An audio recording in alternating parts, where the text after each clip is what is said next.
Hello guys, good afternoon.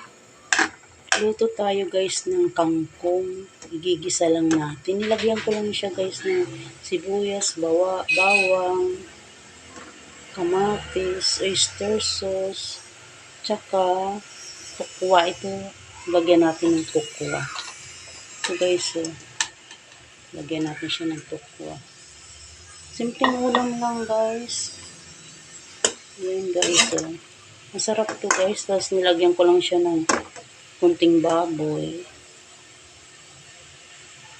Kasi guys, kahapon yung ulam namin baboy. Kanina baboy. Ngayon, naggulay naman kami. Tapos, papartneran na lang namin ng isdang prito guys. Bagay sila guys, diba? Kasi guys, pag laging baboy guys, nakakasama din yung sa natin. Ayan. Malapit na ito maluto guys.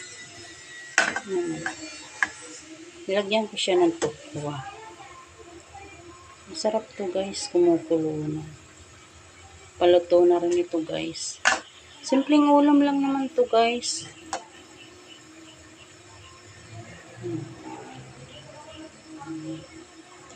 Simpleng ulam lang guys. Gusto rin to ng mga anak ko guys. Ginisang kangkong na may tukwa. May kunting baboy. Yun lang guys. Ulam na. Tapos, magpiprito na lang ako ng isda. Para partner sila guys. Diba guys? Alam mo naman guys yung nanay. Kung ano-ano na lang naiisip na ulam.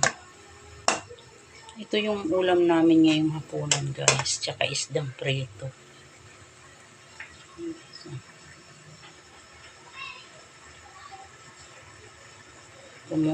Kumukulo-kulo na siya. Pinarito ko muna guys yung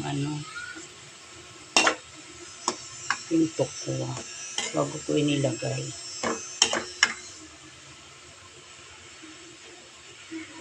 Sarap siya guys. Tapos mainit ang kanin guys. Sarap.